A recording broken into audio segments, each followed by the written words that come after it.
Welcome to Native Yoga Toddcast. So happy you are here. My goal with this channel is to bring inspirational speakers to the mic in the field of yoga, massage, bodywork, and beyond. Follow us at Native Yoga and check us out at nativeyogacenter.com. All right, let's begin.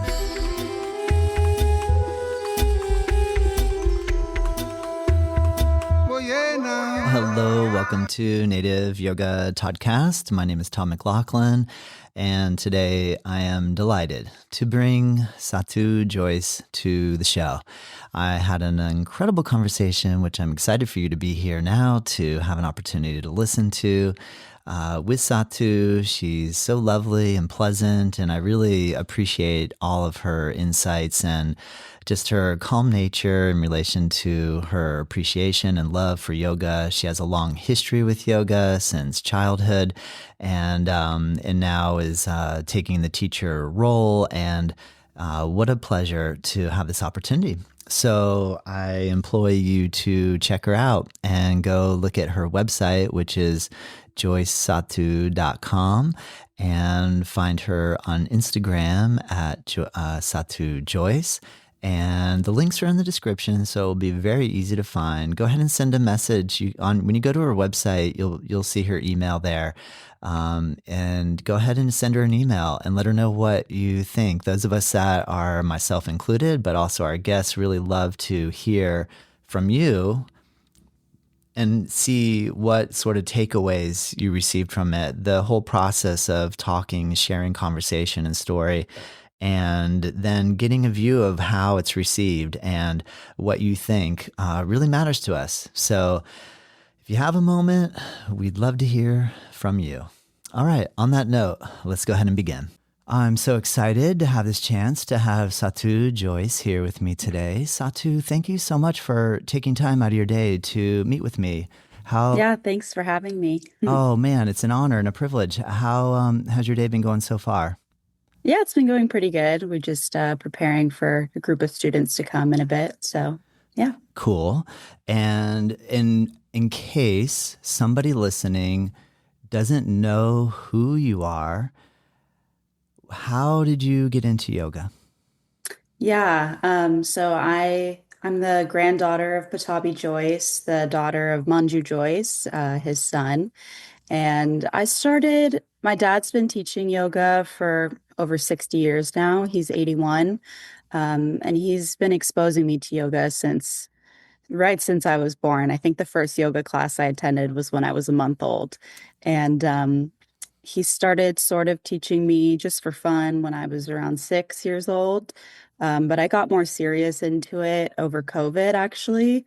I was a senior in high school at the time, and everything had shut down. And he used to travel a lot for yoga. And this was a time where we were both home and getting a little stir crazy with the shutdown and everything. Yeah. So he was like, okay, we need some routine every morning. I would practice with him, and I really loved it, and that's when I fell in love with it. And then I went off to college and sort of abandoned my practice a little bit. I mean, I still use some parts of the practice, but I was a dance major in university, and that was pretty full on physically. So it would have been far too much for me to do both at the time. And so after I graduated, I came back to the practice and started teaching with him immediately after. 10 days after I graduated, we set off to Europe for 3 months, and I was hooked. So that's how very cool. I got involved. That's amazing. Having had the experience when you were 6, and if you juxtaposition that off of your experience when you started learning and practicing more, or continuing to practice during 2020, how would you gauge that difference in relation to your perspective of seeing it at such a young age and then coming into it in your teens, 20s? Yeah, I really admired the way that my dad chose to teach me as a kid versus as an adult.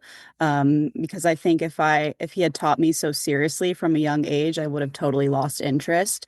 But the way that he taught me was to have a lot of fun. It was sort of playing around. Every kid wants to do handstands and all the fun sort of acrobatic parts of it. So he kind of just told me to play around. And actually, what he did when I was a kid was he did a little reverse psychology and said, "Don't practice yoga, don't do Ah, it," which of course makes you want to practice. yeah, And so it worked. It worked very well. And I started to sort of practice with my door closed, and I just got more and more interested in it as a kid, but that's I was cool. never really Yeah. deep into it. And then as an adult, I found that it was giving me a lot of tools that I could use at the time. Like when I was in high school, for example, I'd get a lot of test anxiety, and he'd say, you have your pranayama to do before each exam, and that would help me a lot. So there was, I think it just became more applicable to my life as I got older, and that's where that change happened. As a kid, I didn't have so many problems, and as an adult, things start to come up, and that's where I knew, okay, to get through life, I'm going to have to stick to this practice and get a little deeper Yeah. involved with it. That's cool. That's amazing, Satu. Yeah. I have two children that, and the process of my wife and I having a studio always kind of took the approach of thinking, don't push it on them because I didn't Hmm. want them to feel the way about it that I felt about like when my parents forced me to go to church, like I really rebelled. So I love hearing that reverse psychology aspect worked. That's really cool. Yeah. Yeah. Yeah, absolutely. Yeah. I also feel like when I decided that I wanted to be a teacher, that happened when I got to sit down with his students one on one and hear what the practice and what him as a teacher, what that has done for them. And that's what really got me to stick with it was Mm, yeah, just understanding how much the practice has helped so many other people. that's So cool. it's really important. That's Yeah. amazing. What are some of the key feedbacks that you receive that stick out in your mind that you heard that you hear from students and or what you heard from students that the benefit that they receive from yoga practice? The biggest one from my dad's teachings has just been joy. Like he just radiates joy. He is such a character. He finds jokes in everything. Everyone's always laughing in his classes, which I hadn't really experienced before. Growing up as a dancer, it was always very rigorous training and not so much, there wasn't a lot of room for laughing, and it was very serious. So he was a very joy he's is a very joyful teacher, and I think that changed the practice for a lot of people because Ashtanga has gotten a reputation of just being very serious and disciplined, and it is disciplined, but that doesn't mean you can't have fun with it. You can't find joy in it. It shouldn't be something that brings you unhappiness. And yeah, so that's what I think I have heard from most people is that they can just soften into their lives a little bit more and into the practice because they have this approach with joy. Yeah, yeah. So, Great point. mhm. That is a really good point. How do you meet people when they really want that strict authoritarian sort of approach? Do you just kind of don't meet them with that and just give them lots of love and joy? Have you come across that? Because I would imagine being able to assist your dad, you're interfacing with lots of different people. What has been your Yeah, experience with? Because I know sometimes people are like, I really want it to be tough. Like I want you to push me. I want you to push me, and I'm kind of saying like, hmm, let's just relax a little bit and kind of yeah, enjoy this yeah. experience. How do you do? How do you face that? Yeah, I've definitely encountered that. And it's like with everything, you're not going to be everyone's cup of tea, and they can either stick with you or they can look for what they need somewhere else.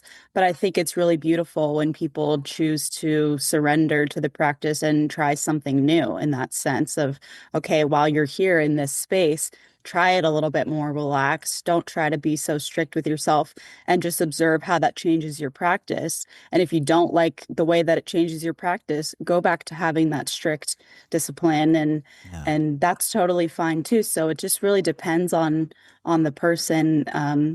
We try to be, really gentle with everyone. I know I've had a few students when I'm offering adjustments who say like, push me harder, like go harder. But sometimes I think that's the ego talking. It's not so much, it's not going to be good for their bodies because I can feel, my dad says all the time, you can tell when you're assisting if someone's accepting or rejecting your touch. And if you can feel them rejecting, but they're telling you, keep pushing, I'm not going to listen to what you're telling me because your body is telling me otherwise. So those are kind of moments where I'd say Yeah. I have to go with my teachings and not so much what the student wants in that moment. Yeah, that's really good insight. Good advice. Do you feel that when you practice, do you try to maintain any sort of I don't want to use the word strict, careful attention to the sequential order that the way the primary and other series have been taught, or do you take do you piecemeal it? Do you pick things that you really enjoy and just focus on Yeah. those? How is your approach these days? I do a little bit of both. I'd say I mostly stick to the sequence. Hmm. We really just try to use the picking for more therapeutic uses, people that maybe have Parkinson's or going through chemo and who just need something a little bit different. That's where we would piece it. And for me at this current moment, I don't have a lot of those problems, but there was a time where I had some pretty intense knee injuries from dance, and I had to heavily modify my practice and tweak it a little bit so that I could continue. Yeah. Because otherwise, I just wouldn't be able to practice at all, and that's no fun. So, yeah, I think it's a little bit of a combo of both has been really helpful for me and for students too. Hmm. That's cool. Thank you. When someone walks into your space for practice, what's one of the main things you would like for them to pick up on? What type of like intention or focus do you put your mind on to help them potentially convey to the students? I hope they just leave feeling a little bit lighter than when they came in. I'd say that's the biggest thing for me. As long Yeah. as you got one thing out of it, even if it's that maybe you never want to come back, at least you learned something during Yeah. that time. So, Good yeah, point. I just hope that everybody can get something out of the day, whether they enjoyed it or not so much. I think the practice is so beautiful and being able to explore your likes and your dislikes and seeing where you might need to shift your mindset also. And I hope that when people come to us, they can just have an open mind, open heart, and see what it does for them and adjust as Yeah. needed. Yeah. Nice. Nice. You are currently enrolled in university study. What are you aiming to, what are you studying? Yeah, I'm in my first year of a master's in yoga therapy and philosophy. So it's a 3-year program at Loyola Marymount University, and I've been loving it. I'm taking last semester I took Sanskrit 1, Foundations of Yoga and Health Science, and this semester I'm in Sanskrit 2, Hatha Yoga texts and a philosophy course. It's been really incredible. I've been learning a lot, and actually, my Sanskrit professor was a student of Pattabhi Jois for Oh, 20 wow. so Wow. years. So she learned from him, and now I get to learn from her, which has been a Oh, really full circle, wow. beautiful moment. Yeah, Did she yeah. know that you were enrolling in the program, or was that a surprise? You walk in and she goes through the roster of names and says, Sathu Jois, by the way, are you related? How did that unfold?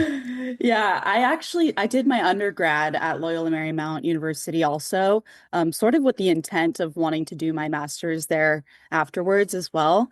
So when I was in my undergrad, I introduced myself to the people in the yoga studies program, and I met her. And as soon as I met her, she gave me her Sanskrit book, which was dedicated to my grandfather, and it Wow. was just Wow. yeah. So That's she knew cool. who I was. Yeah. Yeah, it was amazing, and um, yeah, the first day. I my courses are online, which is really nice. I'm able to be here in San Diego and do it online. But we had a 2 week sort of intensive in Los Angeles where we got to meet everyone in our cohort. And a lot of people are like on the East Coast too, so it's not an in-person really Understood. program. Yeah. But that first day, I remember going into it thinking like, I'm just gonna, I don't, no one needs to know, but we're going around the circle introducing ourselves and, oh, like, why are you in this program? And she had introduced herself as, oh, my teacher was Pattabhi Jois. And then of course I said, oh, I'm Sathu Jois, and people kind of, Ah. wait a minute.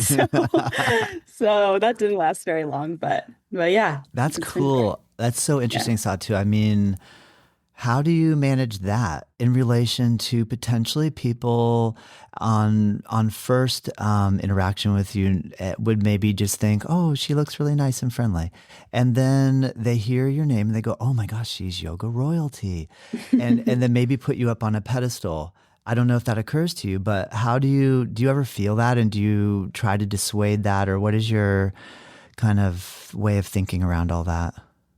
Yeah, I do feel it sort of sometimes, but I just try to hope that the people I'm surrounding myself with can just see me for me and not kind of categorize me or come up with That's cool. preconceived notions or Yeah. ideas Yeah. about what I might be like Yeah. or my views on yoga too, because I know, you hear Joyce and you think, oh, maybe they think this way or this way, whatever. That's interesting. And Yeah. so, yeah, I hope people can just meet me here and get to know me that way. Yeah. So, That's cool. yeah. Can you talk to me a little bit about your engagement with the veteran community? Can you talk a little about your what you'd like to achieve in relation to your the help for veterans? Because I know we had a Yeah. little opportunity to connect before this podcast, and that's something that really inspired me when you started to express the your passion for assisting in that world. And I'd love to hear about what your dreams and aspirations are in that. Yeah. Yeah, absolutely. So part of the reason I wanted to join this graduate studies program was because eventually I'd love to work directly with veterans or active military, whoever really. But my interest comes from I really feel that a lot of our passions in life come from loving people who have done those things too. And my uncle, he's not blood related, but his name was Larry. He was a Vietnam veteran and he lived here in Encinitas. And my mom is from New York. She moved from New York here to Encinitas and she was roommates with Larry. And every morning, Larry would leave at 5 in the morning, and she was like, "Where is he going?" And one day he brought her with him, and it was to my dad's yoga class.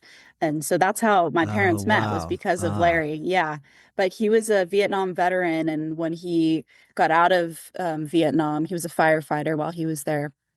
When he got out of Vietnam, he was diagnosed 100% disabled at 21, and his doctors gave him 10 years to live. He had Agent Orange poisoning, multiple sclerosis. He had COPD eventually, and ulcerative colitis, and all these. He had so many problems.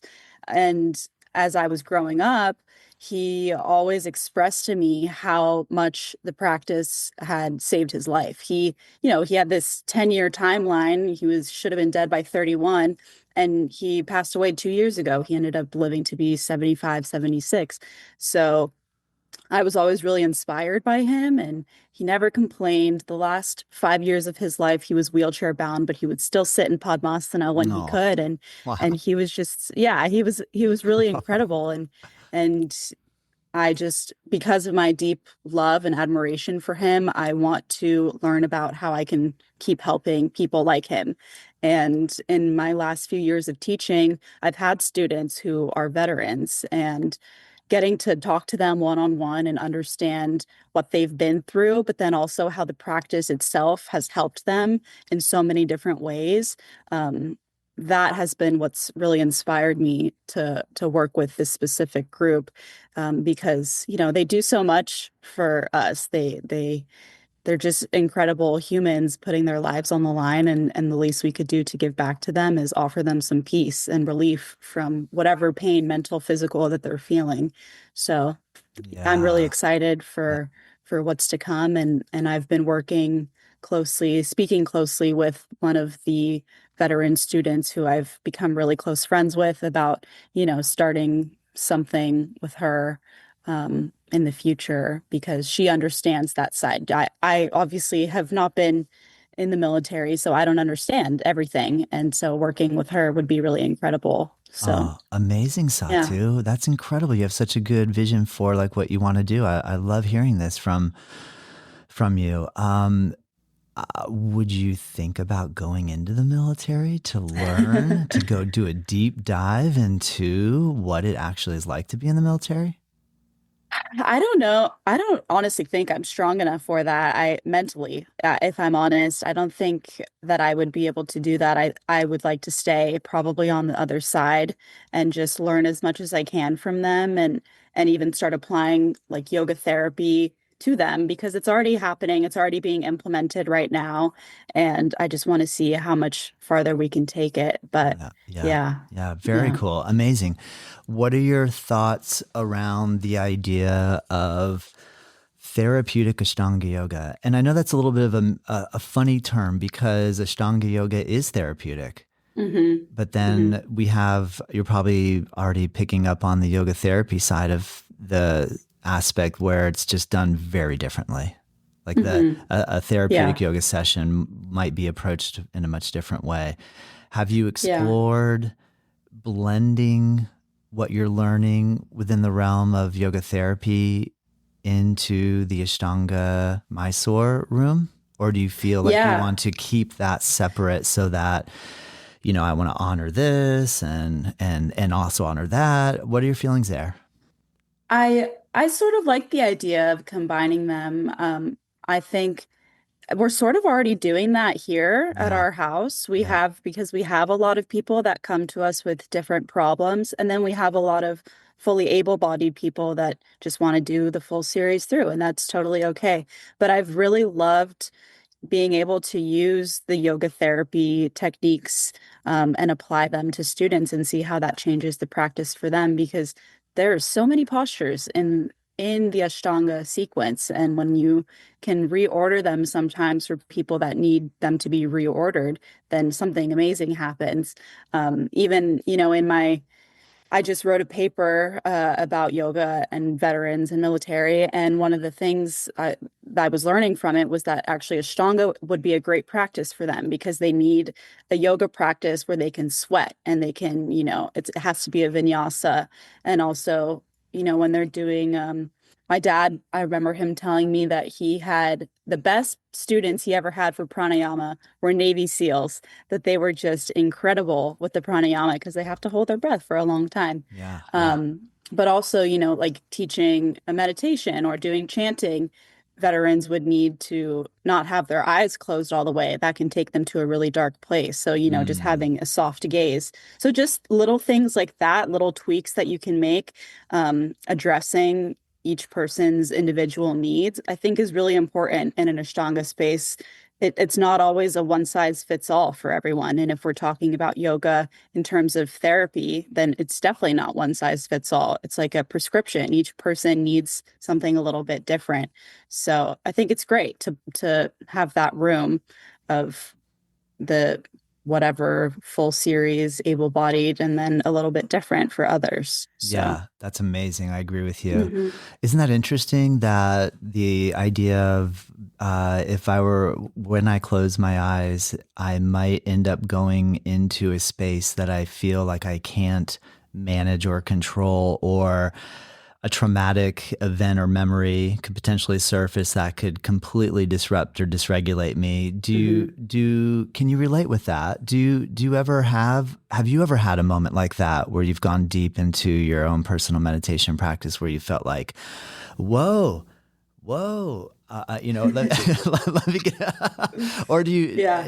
I mean, but then if you've never really had a major traumatic event, maybe that hasn't ever happened to you. What are your thoughts on how to even gauge that as a teacher? Just, do you feel like just read the signals of the student and then just be there for them in the moment that they need you? Or Yeah, what are some yeah. other skills that you've learned? So, one of the things that I learned in school was that humans are the only species that, after experiencing trauma or stress, they don't immediately run it off. So like dogs get zoomies, and all animals, they kind of have that way of expelling it from the body. And we start to store that energy in our bodies. And it's like I always talk about this book, The Body Keeps the Score, Yeah. because it's Yeah. really true. Oh, And that's and amazing. I've gotten to witness it firsthand with students. And I had one veteran who was going into Kapotasana and started crying. And everyone was like, "Oh my gosh, like, is she okay?" And I was like, "Finally, like, this is great. This is good news." And this specific person hadn't been able to cry in a really long, long time. So having that emotional release was really important for her. And I've experienced the same thing where I'm in a posture that I feel really uncomfortable with, and then sort of sit with it, and then I can release it all. And it's just those moments where you have to hold space for people that are experiencing that. It's really, it's a really beautiful thing to be able to see the sense of community that comes together in those kinds of moments. When you have someone in the corner of the room crying, maybe someone's laughing hysterically, and you just let them do their thing because Yeah. something is Yeah. coming out. Yeah. Yeah, so I personally I have experienced, you know, personal traumas that have come up when I move. I've never really been able I've never been one to be able to express myself with words, which is why I was always a dancer and why I always felt drawn to yoga, because the way I was able to get it out was through my body, through the Mm, practice. nice. That makes perfect sense. And then just because I want to know what you're talking about, and I haven't heard this term, what is a dog doing a zoomy? Is that like when they run around The in circles? zoomies, yeah, it's when they're like running really crazy, And basically. that's just the way of processing. Like they have so much energy. So it's like, I got to get it Yeah, out versus let me just I, sit and stew over this like intensive feeling. exactly. Yeah. Okay. Exactly. I Yeah, figured. this wasn't something that I knew. I always thought, "Oh, my dog is just, feeling really energetic right now." But no, I had a professor who kind of explained to us that, we're the only species, humans are the only species that don't immediately expel all of that energy, all of that trauma. We sort of sit with it, we dwell, we push it down until we're forced to bring it back up. Mm, So, mm. yeah. What what are some of the things that run through your mind when you're teaching with your dad? I would love to hear like do you have moments where you guys kind of make eye contact and just like don't even have to talk and kind of Yeah. are you working intuitively in that space where you feel, connected with not with beyond words or what? Because I Yeah. mean, obviously you're, when I'm with my family, there's a different, you can feel like you really can read them and understand what they're thinking and I don't know. So I'm just curious what some of the maybe highlights of being with your dad and teaching that has to be a pretty cool thing. Yeah, yeah, it's such an honor to be able to teach with him and to learn from him.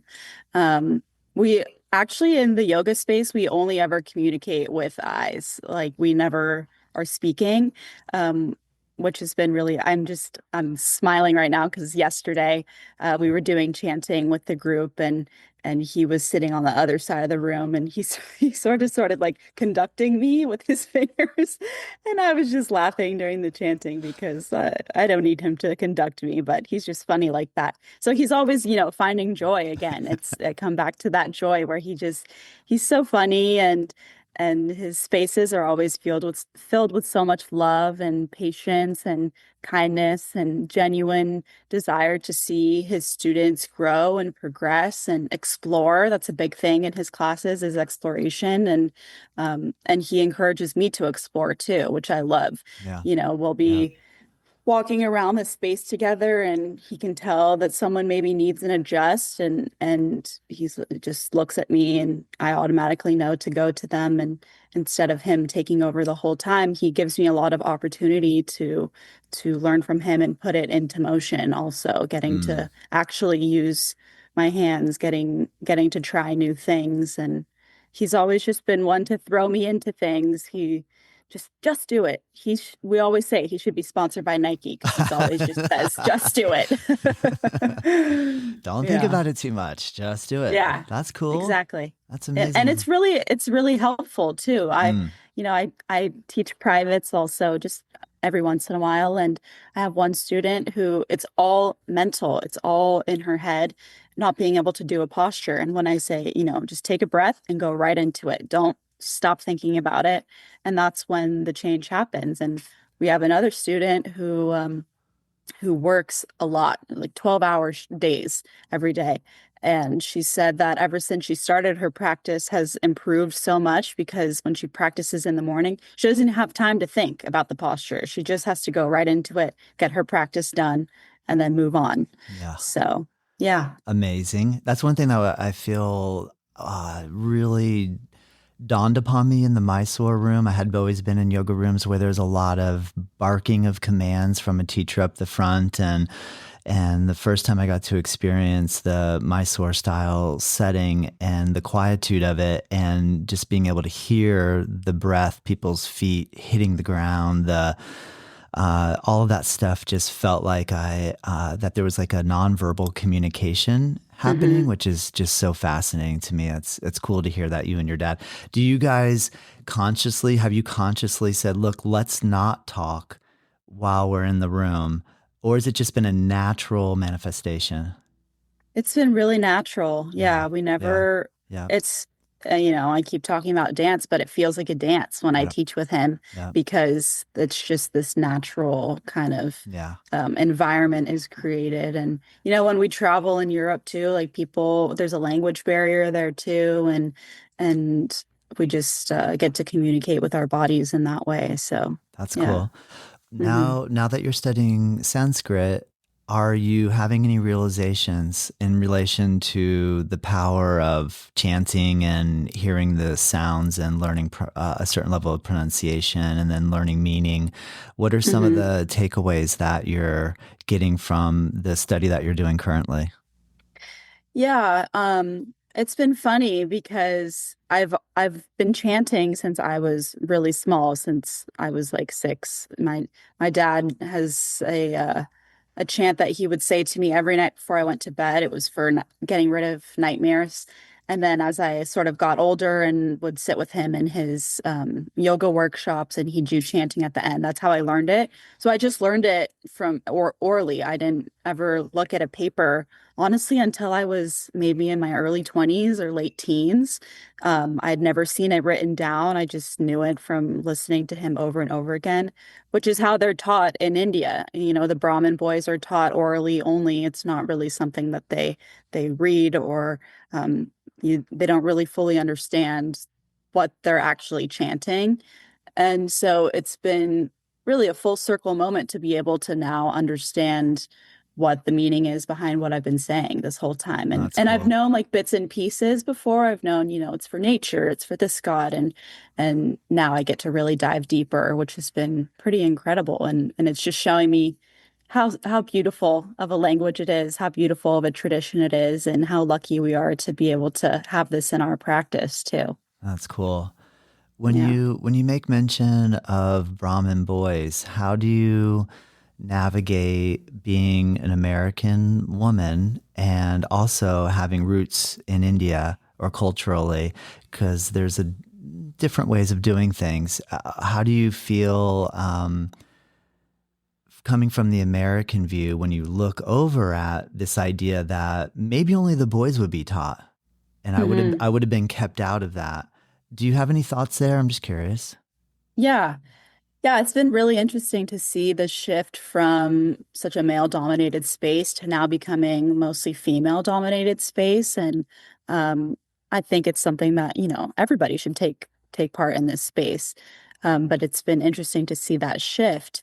And I feel really grateful to be entering at a time where it's more, I guess, acceptable for me to be teaching as a woman, and to be teaching as an Indian woman, but I also have this Western perspective at the same time. So I think as a kid, I struggled a lot more because I wanted to be one or the other. My mom is white, and I never felt white enough for that side, but then my dad is Indian, and I was never Indian enough for either side. But now I see that having this blend, I get a whole different lens than people who might just be one or the other. Mm, And yeah, and I feel like um, having these two sides, I'm able to bring in something that's a little bit different and something that maybe is a little more open-minded to finding what's next, because we're constantly evolving, and who knows what the next space will be, if it'll be female dominated, male dominated, or a perfect combination of the two and with everybody. So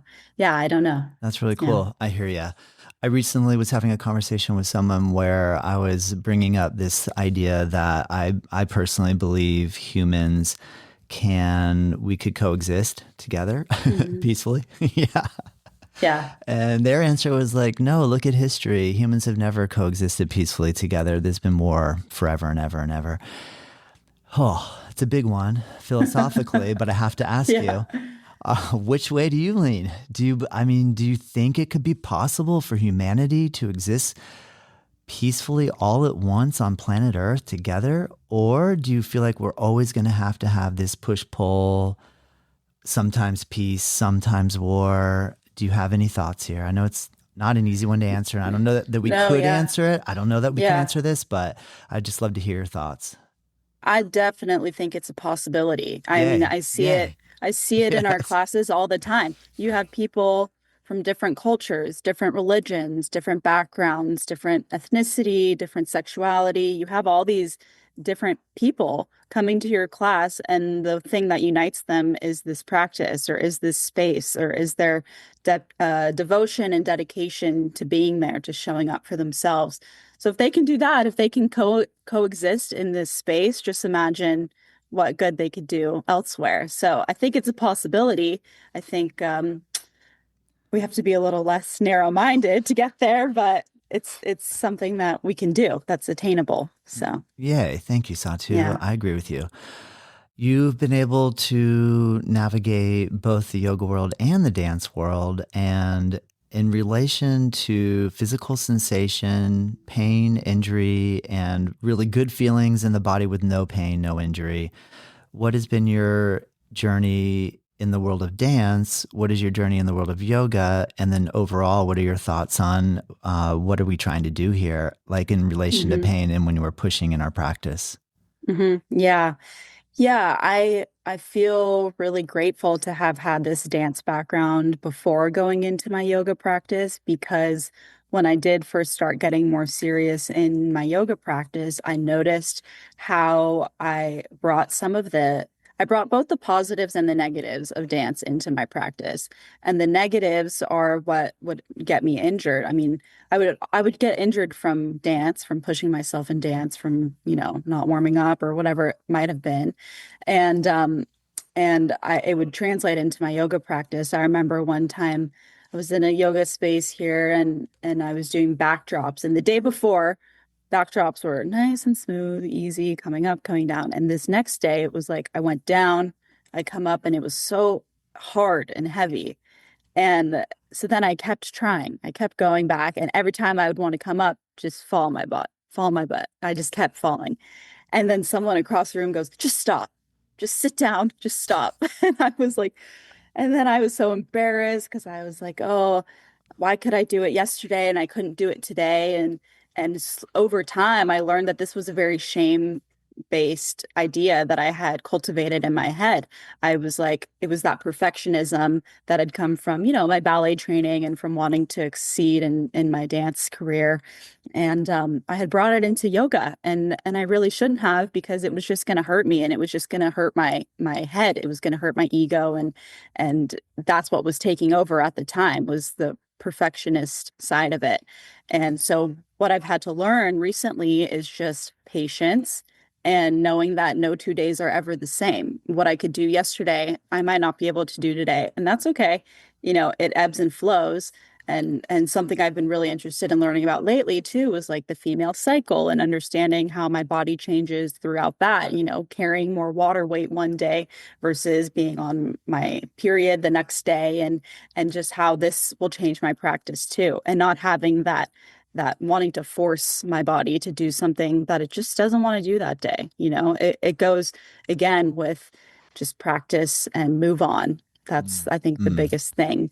But yeah, a lot of my dance career I'm really grateful for, because it gave me that discipline also to show up for myself and to have that movement. And yeah, it wasn't until my college career that I was really getting injured, because I was doing too much, I think.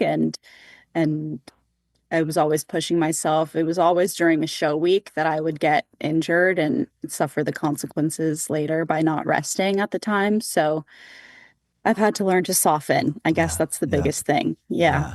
Nice. Great answer. Thank you so much. While you were saying that and you talked about hydration and being aware of our bodies in relation to how hydrated or not hydrated, I'm reading a book right now called Your Yoga, Your Spine by Bernie Clark. Hmm. And it presented an idea that I had not heard before. I just read this like 2 days ago. His theory is that when we sleep at night, that our spaces in between our backbones, so the intervertebral space, actually swells a little bit because they Mm. become more hydrated. And through that swelling experience, that actually puts tension on the ligaments surrounding the spinal cord. So that when we wake up, his theory, that we shouldn't try to bend our bodies very Mm. deeply early, and that we would maybe do better to wait to start moving when the disc space is a little less hydrated. And I was like, Wow. wow, I've never even, Yeah. but it kind of is interesting because you know how when you wake up and you're like, I feel stiff. Yeah. And Yeah, like later in the day absolutely. when we practice at night, it's like, oh my gosh, I feel so much more flexible. And then, having within the Mysore realm, it's like we're setting our alarm clocks for 4 a.m. and getting there at Yeah. 4:30 and trying to do these really deep things really early in the morning. And I was like, okay, well, I needed a little time to process all this and think about like what the best way to go here. But I know you haven't had, I don't know if you've had time to think about that, but what are your thoughts there on that idea? Yeah, that definitely makes sense. I Doesn't it? mean, I know. Yeah. I've yeah, because I've tried the both ways of practicing really early in the morning and then practicing in the evenings, when that morning time isn't accessible to me. And every evening practice is just amazing. It always just feels like I took the day to warm myself up. A few hours before I didn't have such a heavy meal, and so I still feel light enough to be able to do this practice. So that definitely makes sense. And now I'm interested in this I in this know. topic. I know. I hear you. I hear you. Um, Yeah. well, that's cool. My wife and I had an opportunity to live in San Diego. We used to co-direct a yoga studio on Mira Mesa Boulevard, and then we lived Hmm. down in Carmel Valley. And at that time, we were practicing with Tim Miller when he was on E Street in downtown Hmm. Encinitas. I Yeah. say all that because we love Encinitas. Like it's our most favorite town in the US outside of, we love where we live here too. Can you tell me a little bit about, you've been able to grow up in Encinitas. What is your feelings just about Encinitas? Like I know one thing for people that don't know, a lot of people will say that Encinitas is like the yoga capital of the United States. And Yeah. there's been so many incredible yoga practitioners and teachers and gurus and folks that have moved either through or stayed in Encinitas. There's so many different yoga studios in Encinitas. There's an incredible culture there. I have not been there in a very long time, but I would just love to hear your thoughts about your hometown and what you really appreciate about it.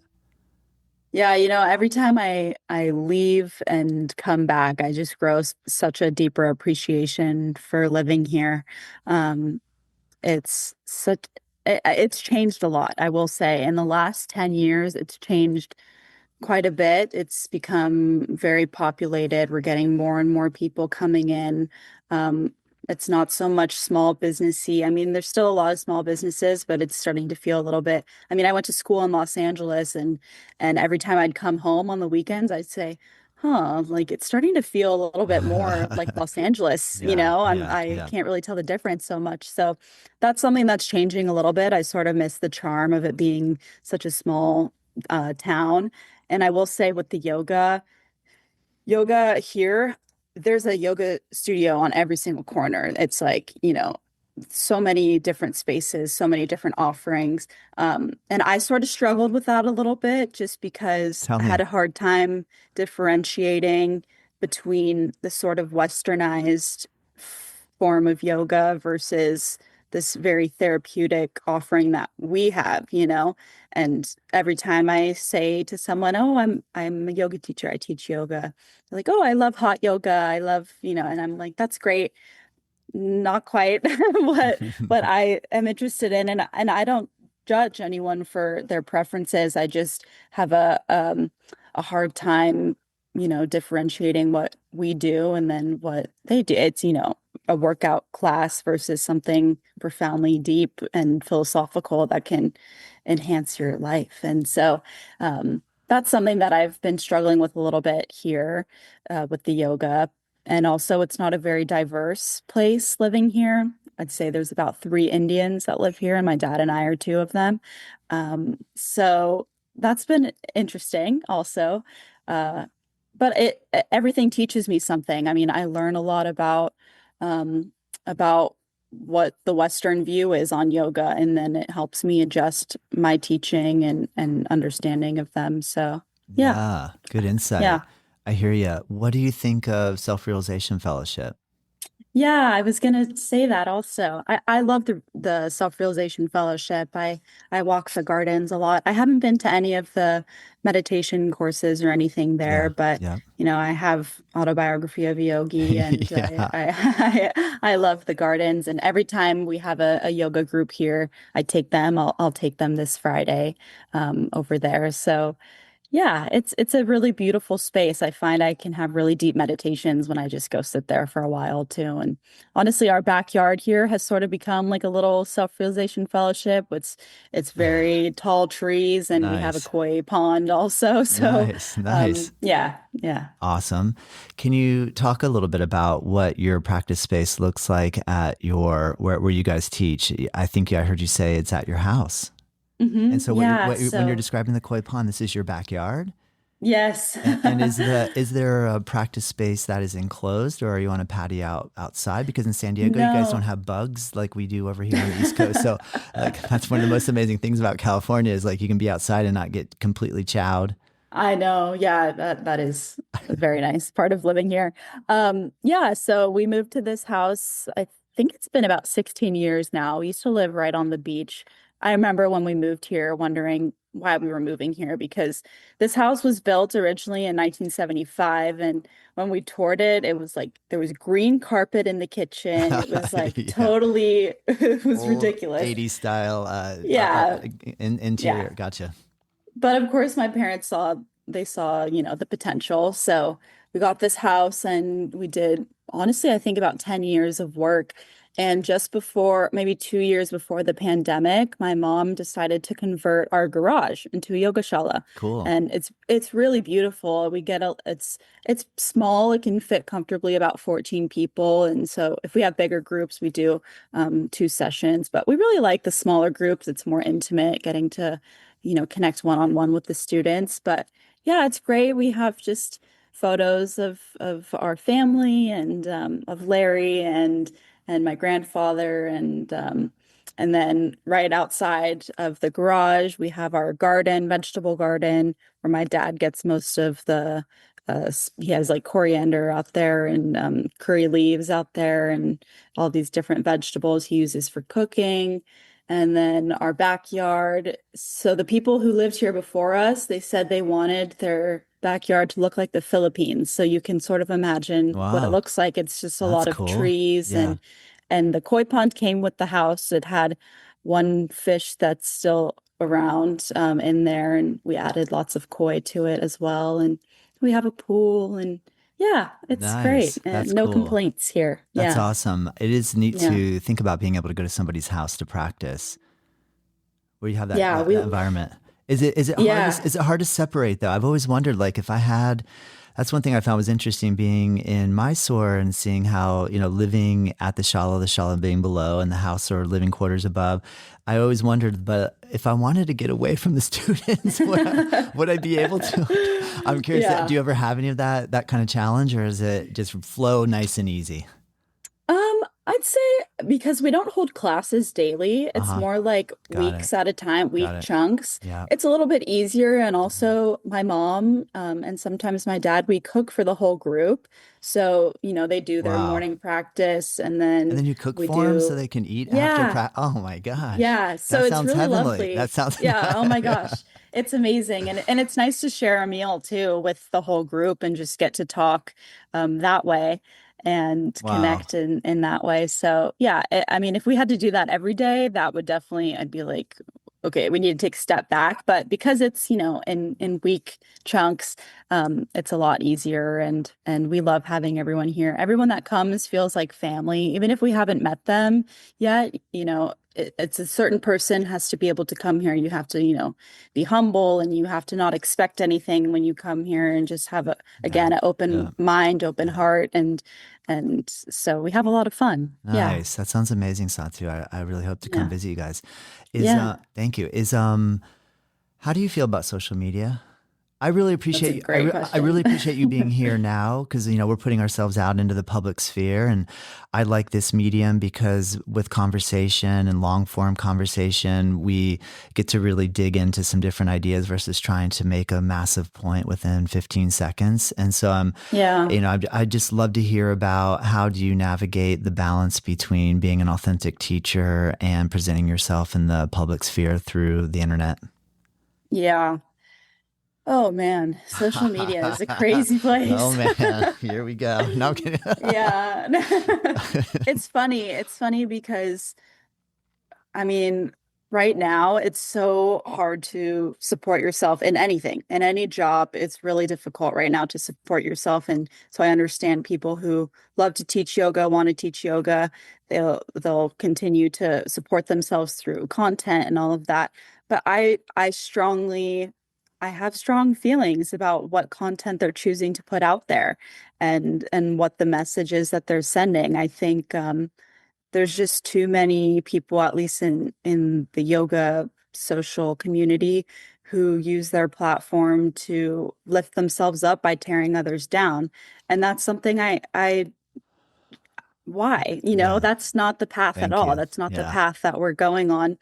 And if you're really surrendering to the practice, you would understand that that's not something that you should be doing. You should never have to tear others down to show your worth. And I think a lot of the content we see too is very, how to do this asana, how to do that asana. But I think that kind of material should be saved for an in-person space. And I understand that's not available to everybody. I know it's hard financially to be able to attend a workshop and to do all of those things. But I also, you see sometimes on social media people giving incorrect information about how to enter a posture, and that can be really harmful for an inexperienced practitioner. I think we're more and more losing this connection, the one-on-one in-person human connection. And so I think we just need to continue, now with the use of AI everywhere, it's so important to maintain human connection, human conversation, and studying the body in person. So yeah, I think yeah, great point, everything, Satu. like everything, it should be taken with a grain of salt. Yeah. Yeah, yeah. Oh my gosh, I was gonna take us down the whole AI thing, but let's just not. Let's go somewhere It's else. for another That's for time. another Yeah. time. What are some of so I picked up on that you'd like to complete your master's program. You're in year one, so it sounds like you have 2 more Mhm. years to go. Yeah. I pick up on you love family and you're really grateful to be around your family and have a tight connection, which I really appreciate. That you're really interested and focused on helping the veterans community, which is cool. So if you're to put yourself out, and I know we're supposed to stay present, but I just love to hear, but you're so young, I'd love to hear what your dreams and aspirations are moving like as you visualize yourself as you go down this track. Do you have a dream, a vision beyond what you've shared with me or any other little tidbits you'd like to add? Yeah, I mean, my biggest dream, it's funny, I just made a vision board where every year I put, the Cool. end goal Very for cool. eventually. Yeah. But I would Well, love to what did you put? What did you put? If you don't mind, you don't have to share it. no, no, But I'm not at just all. okay. I put all kinds of little things, it's some big, some small, but my motto for this year is finding more pockets of joy where I can. I experienced a lot of loss the last 3 years, some sort of like one after another, a lot of grief I had to experience. So now I'm just like, if joy is not going to be there, you have to create it. And so that's one of the biggest things that's my Nice. motto for the year. Nice. And more hobbies. Hobbies are so important. We can't just do one thing. So my mom's going to teach me how to crochet, and I'm going to get Cool. back into guitar, start taking guitar lessons, just fun things like that. But the end goal for me, I love animals. I really have a deep love for animals, and I'd love to have a farm, actually. Yeah. I would love to have a Yes. farm. How many Um, acres? If you visualized how many acres, how big of a space do you feel like you need? Big, nice and Oh, big. we're I talking big, I like 100, like five, like what is big to you? maybe like 30. 30 Nice. sounds good. Yeah. Yeah. Yeah. I And if would you had love to to, and just if you got to yeah. pick somewhere, Uh-huh. would you be a Californian? Would you go Washington? Which India? Where would you want your Too hot in India all for me. right, all right. No, yeah, it's funny. I've been trying to, when I travel, see, oh, but I want to live here. Yeah. Um, Yeah. yeah, I'd love to be, I love Vermont. Cool. I've I never love been. Oregon also. Oh, Vermont, you definitely need to make the trip. I I was hear it's just so there beautiful. Oh my in God. the fall. Oh my God. It's just beautiful year round. It's such an amazing place, and politically they're very liberal, and I like that. And Yeah. they also have like a no billboards rule there, which I love. You don't That's get any of cool. that like Yeah. clutter, I guess. Yeah. They're very environmentally conscious, which I really care about. So Yeah. um yeah, Vermont's beautiful. Even Hawaii, if I could go to Hawaii, Maui, I love Maui. But yeah, I'd love a farm. I'd love to have a little yoga shala on the farm. And I was actually a barista for 4 years, so I'd love to open a little cafe also. Yeah. And I just like hubs. I like being a hub. I Yeah. love that we host yoga here. I love every year we host Thanksgiving and Christmas at our house. We're always the hosting family, and I just want to keep that up. So that's the dream. Just Oh my community, gosh. I guess, is the dream. Yeah. Yeah. Cool, Satu. Well, that sounds Yeah. amazing.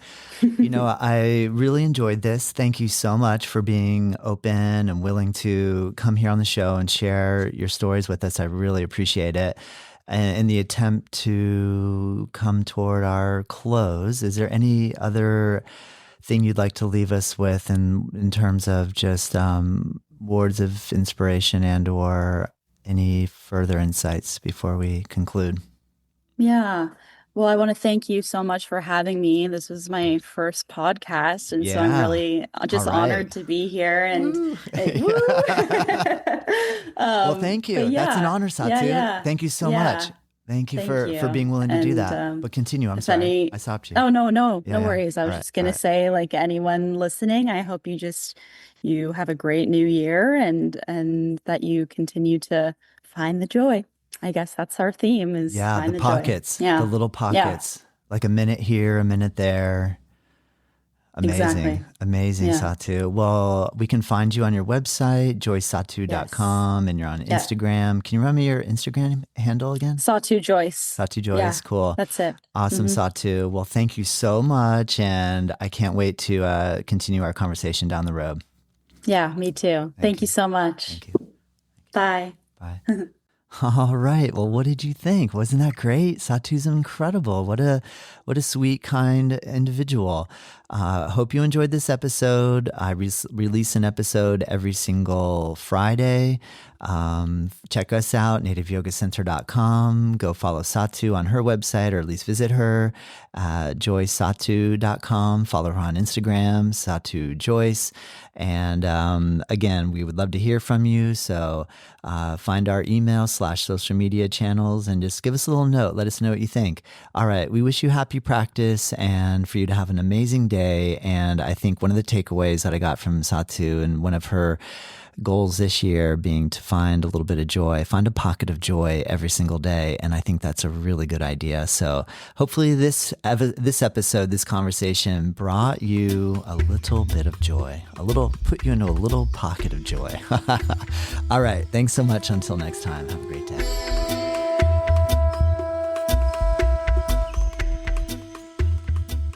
Native Yoga Toddcast is produced by myself. The theme music is dreamed up by Bryce Allen. If you like this show, let me know. If there's room for improvement, I want to hear that too. We are curious to know what you think and what you want more of, what I can improve. And if you have ideas for future guests or topics, please send us your thoughts to info@Native Yoga Center. You can find us at nativeyogacenter.com. And hey, if you did like this episode, share it with your friends, rate it and review, and join us next time.